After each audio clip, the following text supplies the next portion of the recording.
bakunze ibiganiro byacu nongeye kubasuhuza mbifuriza amahoro y'Imana bashimira ku gufata akanya ko kongera kuza kuri ibiganiro byacu. Nagira ngo uyu munsi dusange ijambo ry'Imana yashize ku mutima ritubwira ngo Imana yaragutoranije. Reka dutangire dusenga. Uwiteka Imana yacu, ndagushimiye kuri Imana nziza, uyu munsi wari ubuzi imbere ko tumenya. Ndagushimiye ko ngiye kumpa amahirwe kugira ngo nsangire n'ubwoko bwawe ijambo ry'Imana. Nagira ngo umwuka wawe wera abe hagati yacu kugira ngo ntabarijye ijambo ryawe ritugire umumaro twese. Urakoze mwuka wera ubwo kuri dusobanurira kurushaho, izina ry'Uwiteka ryubahwe, amen.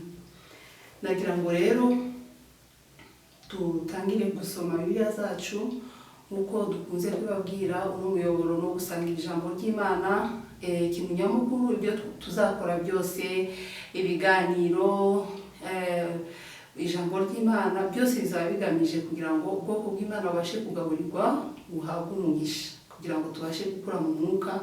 Kuko udafite ijambo ry'Imana uragwingira ugasanga ibigeragezo biraje, ntumenye kubyifatamo, ntumenye ukuntu bigenda. Ariko Imana yacu ni ijambo, kandi ijambo ni ryo riduha imbaraga. Yesu aduhe umugisha. Nagira ngo rero amagambo tugiye kwigira hamwe dusome muri Yeremiya 1. Umutwe w'amagambo uravuga ngo Imana ihamagarira Yeremiya ubuhanuzi. Yesu ashimwe. Haravuga ngo ku murongo wa 4 haravuga ngo ni uko ijambo ry'Uwiteka rinzaho riti, nakumenye ntarakurema mu nda ya nyoko, kandi nakwejeje utaravuka, ngushiraho kuba umuhanuzi uhanurira amahanga. Yesu ashimwe. Kenshi iyo dusoma Bibiliya ushobora gusoma ukumva wenda n'amagambo ya Yeremiya, ukavuga ngo niwe bireba kuko yari Umwisirayeli, ariko nagira ngo niba umwana w'Imana wizera, Imana baraguhamagaye ahantu runaka kugira ngo ubashe gukora iki kintu. Nkunda kugisubiramo cyane. Bakunze ibiganiro byacu, menye yuko ahantu hose Imana igushira uba warahamagaye kugira ngo ukore nk'umwana w'Imana, ukore nk'umuntu ufite ubutunzi abandi badafite. Kuko iyo ufite Imana uba ufite kumenya, uba ufite ubwenge. Kuko muri Yobu 28:28 haratubwira ngo itangiro ry'ubwenge ni ukumenya Imana, kandi kumenya Imana niko kugira gute kujijuka. Rero Imana yahamagaye Yeremiya, iramuhamagara ambwira ko yamuhamagaye kuba umuhanuzi. Nagira ngo we gutangira gutekereza, Imana ihamagara abapastori, igahamagara abavugabutumwa, ariko umurimo wose ukora agomba kuwukora neza uhesha Imana yawe icyubahiro. Rero Yeremiya Imana yaraje iramusanga, sinzi imyaka yari afite, Bibiliya ntibitubwira, ariko ngo ijambo ry'Imana ryamuze riramubwira ngo nakumenye ntarakurema mu nda ya nyoko. Bisobanura ko niba ubona agenda uyu munsi, menya ko Imana yamenye kera. Sinzi uburyo wavutsemo, ababyeyi baba barakoze ubukwe, niba se utabizi. Hari abantu benshi bashobora kuba batazi amateka y'uburyo yavutse, akavuga ati genda wenda abantu mu muhanda. Ariko nagira ngo ubwire umuntu wese ufite umubiri wambaye inyama n'amaraso, Imana iba yaramuremye bimufitiye umugambi mwiza. Rero urimo kunyumva, nagira ngo umunsi twibukanye yuko dufite umugambi w'Imana ku buzima bwacu. Imana igufiteho umugambi. Nagira ngo tuvane ikintu cyo kuvuga ngo sinzi uko navutse, sinzi data, sinzi wenda sinzi mama, ariko nagira ngo uko waba umeze kose, icyangombwa ni ukuri muzima uhumeka. Kandi Imana ikaba yaragushizemo ubutunzi bwayo, ikintu ubona kidasanzwe ufite. Simpaka umuhanuzi nka Yeremiya cyangwa se ngo wigishe ijambo ry'Imana, ariko Imana iyo igushize ku isi hano ukabona uyu mwuka w'abazima ugenda, uvuga uti Imana yantoranije, kuki barunaka batavutse, kuki badahari. Ariko niba uhari ni ukuvuga ngo ni ukugira ngo usoze umugambi w'Imana ku buzima bwawe. Rero Imana yaje imukomeza iramubwira ngo naraguhamagaye, nakumenye kera isi itararemwa. Haleluya. Abantu biga teoloji bakunda kubitubwira cyane ko iyo uruhinja buriya ruvutse, Imana ibiruzi. Ni ukuvuga ngo ibiruzi kera, bibikuzi kuva kera. Yesu ashimwe. Muri make ako twakumvikanyeho. Ku murongo wa 4 nuko ijambo ry'Uwiteka rinzaho riti, nakumenye ntarakurema mu nda ya nyoko, kandi nakwejeje utaravuka, ngushiriraho kuba umuhanuzi uhanurira amahanga. Ako twakumvishe yuko uyu yashiriweho ko umugambi wo kurahanurira iki amahanga. Wowe ushobora kuvuga ngo sinumvise marayika nsanga, nta jwi numvise cyangwa se sinarose. Ariko wowe ikintu ukwiriye kwireba, shima Imana icyambere na mbere ko wavutse. Icya kabiri, Imana itubwiye ko hano yamubwiye imubwira ngo nakuremye kera, nakuremeyeho kugira ngo ukore ikintu runaka. Rero twaremewe kugira ngo dukore ikintu runaka. Ijambo rya kabiri. Amen. Inyuma yo kumenya ko Imana yaguhaye kubaho, icya kabiri hari impamvu Imana yagushiriyeho. Yesu ashimwe. nuko ndavuga ati nyagasani Yehova, dore sinzi kuvuga, ndi umwana. Aya ni amagambo akunda kuvugwa n'umuntu wese, cyane cyane iyo ari ku musozi wo gukorera Imana, wo kuvuga iby'Imana cyangwa se kuyikorera kugira ngo, kubera ko Imana ni icyubahiro, twese turabizi, iratinyitse. Rero ibaze Imana ikubwiye ngo none ugiye kujya umvugira. Aya ni amagambo kenshi abantu bahamagawe bavuga, utangira kureba ibitagenda bavuga ngo sinzi kuvuga, ndi umwana, niko Yeremiya yayigiye. Kandi tuzi ko na Mose yabivuze. Abantu bose bakomeye b'intwari zo kwizerwa hano muri Bibiliya urasanga bagiye babwira marayika basanze cyangwa Imana bakayibwira ngo sinshoboye. Ariko nagira ngo mbwire ko ufite amahirwe, niba Imana yaragushize ahantu mwizigirwa muri utwo duto, hanyuma uzagenda wisobanukirwa uko ukomeza kubana n'Imana, uko ukomeza kuyiyegereza, niko uzagenda urushizaho gusobanukirwa icyo gushaka. Yesu ashimwe. Nuko rero yagize impamvu nk'abandi bantu bose zo kwisobanura, zo kuvuga ngo simbishoboye, ndi umwana muto, shiraho n'ibindi byawe mbega bikureba. Yesu ashimwe. Ariko ku murongo wa 7, ariko Uwiteka Imana iramusubiza ati, we kuvuga uti ndi umwana, kuko aho nzagutuma hose uzabasanga, kandi icyo nzagutegeka cyose nicyo uzavuga. Nagira ngo ndakubwiye kujya kuvuga ibyo utahawe. Imana irashaka ko duhaguruka uko imbaraga zacu zingana, dukore dukoresheje ubutunzi dufite, twe kwifata uko tutari bene data. Nuko bisa naho Imana bakoranye ikiganiro, ariko Imana irongera amubwira ati, nuko Imana iramuvuga ngo ntukabatinye. Imana iramubwira ngo ntukabatinye, kuko ndi kumwe nawe kugira ngo nkurokore. Haleluya. Imana rero ntabwo bisaba kwibonesha amaso, umugani wa muririmbyi, cyangwa uyikorakoreho. Iyo umaze kumenya ko wavutse kubw'umugambi w'Imana, ukigizaho ibintu byose bikuza amahoro, biguca intege. Icya kabiri, ukamenya ko yagushize ahantu runaka kubw'umugambi wayo runaka, ikongera ikagerekaho ijambo ngo nzaba ndi kumwe nawe. Umugani w'abahanuzi, ni ikintu gikomeye, twibitseho amasezerano. Haleluya. Simpaka nanone ubone marayika. Kenshi abantu baravuga ngo sineretswe, sinubizi icyo Imana ivuga, ariko nagira ngo mbwire ko Imana ivuga mu buryo bwinshi kandi ivugira no mu buzima bwawe. Simpaka mube pastori cyangwa umuntu uguhanurira. Imana ivugira mu buzima bwawe, ubwo buzima uri murabamo uteze amatwi neza, mukabigendanamo neza n'Imana, ukaba uzi ko urimo kuyishimisha, izagucira inzira, igusobanurira impamvu ibyo bintu ugomba kubikora gutya, unyure hariya, ubigenze gutya. Niyo mpamvu yamubwiye ngo nzaba ndi kumwe nawe kandi nzagukomeza, ntuzabatinye. Ubwo rero ni ikintu gitera abantu b'Imana. Twibuke ko turimo kuvuga ngo twahamagawe n'Imana. Imana yaradutoranije. Kenshi iyo watoranije, iyo wamaze kwivaho wewe, ibindi bintu uhita ubona, amaso yongera kandi akakwereka, ugatangira kugira ikintu cyitwa ubwoba. Ubwoba ni Satani, ubwoba buturuka ku mwanzi. Mu Baroma hari abantu bavuga ngo ntitwaha umwuka w'ubwoba, ahubwo twaha umwuka udutakisha ngo aba data, ukadutinyura, ukatujyana gukora icyo Imana ishaka. Nagira ngo rero nitinyurire umuntu arimo kunyumva uyu munsi, mubwire ko Imana yagutoranije kandi uri kubw'umugambi wayo, kandi izabana nawe. Numara kubimenya, Imana ijambo niyo yaratubwira ngo niba Uwiteka ari mu ruhande rwacu, umubisha wacu yaturuka he? Reka nubwire ngo yadutwara iki, yadukubitira hehe, yabigenza ati. Imana niyo igushigikiye. Ushobora kuba warahamagaye kuba umuntu mwiza mu gihugu cyawe, ushobora kuba warahamagariye gukora ahantu runaka abandi badashoboye, aho hari imbaraga zawe, aho ubona birimo guca byiyoroheje, nta ntambara nyinshi, aho ubona birimo gukoreka, ufite amahirwe abandi badafite, naho nyine ugomba gukorera. Dukora iki se rero? Simpaka uzabungure bibiri ujye mu muhanda. Hari abahamagawe kubikora, ariko nawe ugomba gukora icyo Imana irimo kugusaba. Kandi Imana yacu ni urukundo. Gukorera Imana ni gukorera abato bato, ni ugutanga urukundo. Sinshaka gutinda aho mu gutanga ingero z'umurimo, ariko nagira ngo nibwire umuntu arimo kundeba ko Imana igufitiye umugambi mwiza. Ariko hari ikintu kimwe turi gusoma ku murongo wa 10 niho nshaka kurangirizaho, tuhaganireho cyane. Haratubwira ngo dore ngushiriye hejuru y'amahanga n'ibintu by'abami. Icyambere ngo kurandura, sinzi kuri murandika, no gusenya. Haleluya. Imana ivuze ngo ngushizeho kurandura no gusenya, ni kuvuga ngo iyo Imana imaze kuguha umugambi wayo ku buzima bwayo, hari ibintu ugomba gukora. Uhita uvuga ngo Imana yaravuze ngo reka nicare, Imana ndahera hehe? Hari igihe Imana iguhamagara kugira ibintu urandura. Kurandura no gusenya nagiye nshakisha ingero muri Bibiliya nyinshi zishobora kutwigisha. Haleluya. Sashimwe. Dusomye muri Matayo 15:13 aravuga ngo, arababwira ati, igiti cyose Data wo mu ijuru atateye kizarandurwa. Yesu ashimwe.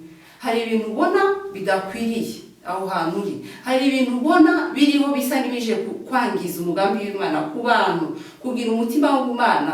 Imana igutegetse ko ukoresha uwo munwa wawe, amaboko yawe, ubushobozi ufite kugira ngo ibintu bishobore kurandurwa bitatewe na data mu miryango yacu, bigomba kurandurwa bikajugunywa. Imana rero ntiyaturemye ngo tube abamarayika ngo twicare tuvuge ngo haleluya Yesu ashimwe, ariko yaraduhamagaye kugira ibyo twanga, kugira ibyo dusenya, kugira ibyo turandura. Haleluya. Ngira ngo mwibwire ni iki urimo kubona ukwiriye kurandura kumva ufite ubwoba.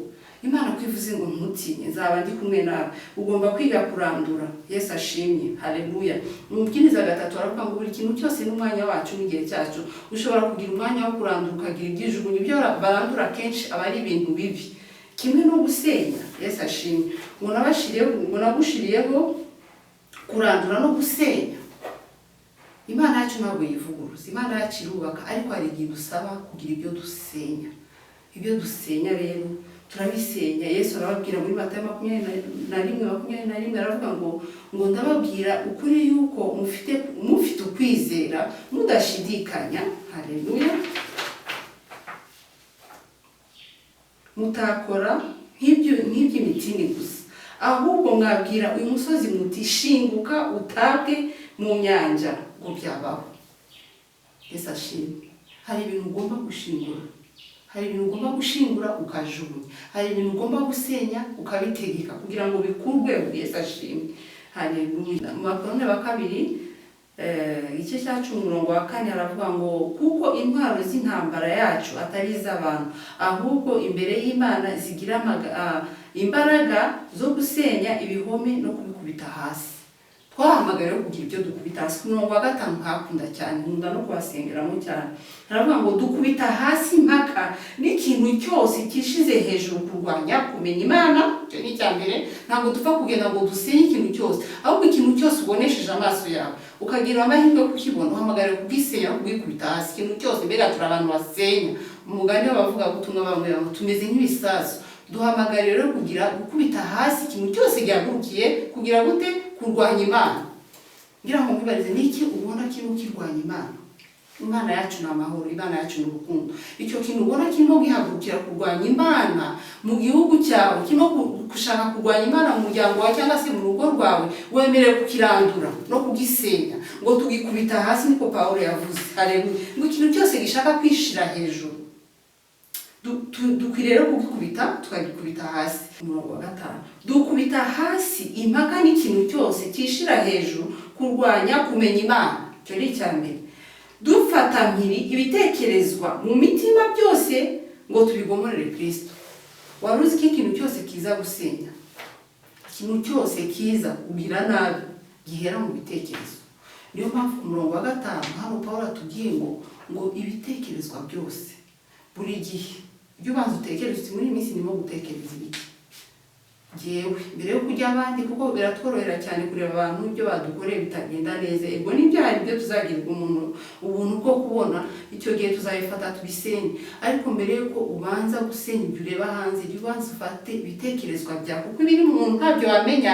Bibiliya iratubwira ngo tuzamenyera ku mbuto zabo. Icyo gihe rero niyo mpamvu yabwiye Yeremiya ngo nagushiriyeho kubahanurira, hanyuma kugira ibyo urandura, ibyo usenya, n'ibyo ugira gute urimbura. Yesu ashimwe. Ngo kurimbura ukabirimbura. Bari babona mu murima ukuntu bigenda, hari umuntu aragenda agakuramo ibyatsi bidakwiriye ararandura akabijugunya. Siko nawe rero uyu munsi uhawe amaso yo kugira ngo ubone ibyo ukwiriye kurandura mu rugo rwawe, urebe ibyo ukwiriye kurandura mu gihugu cyawe, urebe ibyo ukwiriye kurandura ahantu hose uri, ariko bihereye mu bitekerezo. Erega nawe ushobora gusenya, erega nawe ushobora kugira ibintu wica, ariko ibitekerezo byacu bikwiriye gufatwa mpiri, tukagira imitekerereze misha nk'uko ijambo ry'Imana ritubwira, kugira ngo tubashe kubahiriza ijambo ry'Imana, kandi dushobozwa byose na Kristo duha imbaraga. Imana rero iduhamagariye gukora aho turi. Nuko yahamagaye Yeremiya iramubwira ngo nguhamagaye kugira ngo ube umuhanuzi w'amahanga, kandi nari nkuzi kuva kera kugira ngo uhanure. Ariko si ibyo gusa, kugira ngo ugira ibintu urandura. Turarandura ikibi tukanagisenya tukakirimbura, kandi icya 3 nakunze. Haleluya. Turi burangirize kivuga ngo no kugira gute no kubiba. Yesu ashimwe. mbese nahise mbona igicapo cy'umurima uri ahantu umuntu abanza agakuramo imyanda yarangiza akazana imbuto agatera, yamara gutera hakera ibintu byiza bizavamo imbuto, bizavamo ibintu bimugirira umumaro, bikagira umumaro abandi bose. Nagira ngo rero turangiriza ahangaha, ibyo dutera n'imbuto. Yesu ashimwe. Dusomye muri hano mu Mubwiriza 11:1 avuga ngo nyanyagiza imbuto yawe ku mazi, kuko igihe nigisohora uzayibona hashize iminsi myinshi. Ubigabanye 7 ndetse n'8, kuko utazi ibyago bizatera ku isi ibyo ari byo. Yesu ashimwe. Haleluya. Twahamagara rero gutera, turatera iki se? Imbuto yawe ni amagambo no kugira abantu bakomeza. Imbuto yawe nyuma yo gukomeza imitima y'abantu ukwiriye kubarekeraho, ugomba kubateramo urukundo, ukabateramo amafaranga yawe, ukabateramo umwanya wawe, ukanyanyagiza udatoranije, ariko Imana ikugabije ahantu ikaguturisha ku musozi wawe. Kuko mu Mubwiriza mu Gutera kwa 2:28 hatubwira ko turabanyamugisha mu mudugudu. Umudugudu ni ukuvuga ngo ni ahantu utuye. Duhamagara rero kuba abantu banyanyagiza imbuto, utarobanuye ku butoni, utareba ngo bimeze gutya, nanone kandi utifata uko utari. Rero reka mbasubiremo rero. Haleluya. Izo mbuto zawe kandi biratubwiye ngo ntabwo zizashiriraho, zizagenda kuko utazi iminsi mibi. Haleluya. Kuko twe tutanakorera ngo mpanguhe, twe turanyanyagiza, ariko hazagera igihe imbuto wabibye izakugira umumaro. Bihereye kuri Data twese uri mu ijuru, kuko ni Data uje uduhemba neza. Azabireba akinzira udatekereza, utangire kugira umugisha utumva nawe ukibaza uti byagenze gute, kubera za mbuto bigeze kubiba. Rya jambo ryiza riguvuga rirakomeza abantu rikabakiza.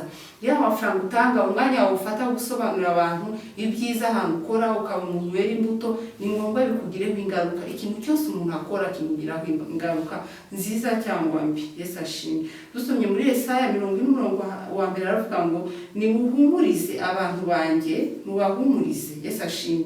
Niko Imana ivuga, muvuge ibyururutse imitima by'i Yerusalemu, mukomere, muhabwire ko intambara zabo zishize, kandi yuko gukiranuka kwabo kubabariwe. Yesu ashimwe. Iri ni rije gushimangira hari aho kuvuga ngo kubibaba biba gute. Ushobora kubiba mu bifatika, cyangwa se ukabiba mu ngeso zawe nziza, ukabiba mu ijambo ry'Imana. Nagira ngo rero ndangize nsubiyemo zino ntambwe nke, cyangwa se uburyo bumwe twumvise umuntu ahamagarwamo. Icya mbere, Imana irakuzi mbere yo kuvuka, uko waba waravuze uko ariko kose, uko byaba byaragenze uko ariko kose. Icya kabiri, yaguhamagariye gukora ikintu runaka, nahawe ho kukimenya. Byaba binyuze mu muhanuzi, byaba binyuze mu buzima ubamo, ukagenda wogucira inzira, ukagenda ubona uti bwa undi ngiye buriya ndabona ashoboye ibi, nshoboye ibi. Kuko icyo ushoboye nacyo undi ntagishoboye, niyo mpamvu ugomba kugikora. Si ibyo ni intambwe ya kabiri. Iya gatatu nayo duhamagariwe kugira ngo dutinyuke, kuko Imana yambwiye ngo we kubatinya. Aho Imana ikugabije, aho Imana igushize, biratubwira ngo aho mukandagije ibirenge hose muzamuha muhahawe. Imana yaguhaye aho muva indimwe, Imana yaguhaye urugo, Imana yaguhaye igihugu, Imana yaguhaye ahantu ukora. Yesu ashimwe. Nagira ngo wirebe, kuko iyo ntazi ingero hari igihe usanga wibagiye umuntu, ariko nagira ngo Umwuka we akumvishe neza icyo kintu kikwemeza ko wavutse nk'igihamana, niko bavuga mu Kinyarwanda, cyangwa se utazi ukuntu byagenze. Ariko nagira ngo ubwire ko Imana yagutoranije kandi yagushize ahantu runaka kugira ngo ukore iki, uhanure binyuze muri Imana iguha. Kuko Imana yaduhaye impano zitandukanye, mu kunyanyagiza imbuto, mu kurandura, gutera n'ibindi byose. Uwiteka rero aduha umugisha. Mwene Data, ndagushimye ko uyu munsi mwumvise ko Imana yagutoranije. Ntibisaba ko ubibwirwa n'undi, ushobora kugira ubwo buntu, Imana ikakwereka. Ushobora kugira ubwo buntu ukabibwirwa n'abantu bakuyoboye, ababyeyi bawe, se w'umwuka cyangwa se w'umubiri. Ariko icyo uhamagariwe ni uko umuntu w'Imana ukumva ikikubwira, ugatinyuka, hanyuma ukagira ibyo urandura, ukagira ibyo ujugunya, n'ibindi byose mukabara ari bukubwira. Ndagushimiye rero ubu gufata akanya nk'aka tukabana. Haleluya. Imana igumugisha ku mugati w'ubugingo. Ndizera ko umugati kugirira akamaro. Uri bugende gutekereza kuri Yeremiya, ukavuga uti si Yeremiya ko yari afite ubwoba nkanjye, Yeremiya ko yari afite gushidikanya, kuki jyewe ntakora. Nagira ngo ugire wowe gutinya abana b'abantu. Ese dushimisha abantu cyangwa se dushimisha Imana? Reka dukorere nk'uko twahamagawe, kandi ku musozi turiho. Imana iduha umugisha. Amen. Reka rero nsenge. Mana ndagushimiye kuko uri Imana nziza, urakoze kubw'akanya keza umpaye. Ndagushimiye yuko wongeye kudutera imbaraga mu kutwereka uburyo wahamagaye Yeremiya yari umuntu nkatwe, yari afite intege nke, yari afite defo, yari afite ibintu abona, yari afite gutinya abamugose, ariko yarahagurutse uramukomeza uramubwira ngo ntubatinye. Ndagushimiye mwene data wabashije gusangira nanjye kuri aya meza yawe, Mwuka Wera wakoze kudutegurira, kandi ndakwiringiye kuri bukomeze kubaganiriza aho bari hose, kugira ngo bashobore kureba icyo baremeye kidasanzwe kijyanye n'umugambi bafite, kugira ngo babashe gukora aho bateretse. Mwami mwiza, urakoze rero kuri uyu munsi uhagurukije ingabo nyinshi, ubatinyuye, kandi Imana ubemeje ko kuvuka kwabo atari igihamana, atari accident, ahubwo Mwami Imana ari umugambi wabo mwiza. Urakoze rero kubwo kubana natwe no kudusobanurira, ndetse birushirijeho. Izina ryawe ryubahwe mu iteka ryose, amen. Yesu aguhe umugisha cyane.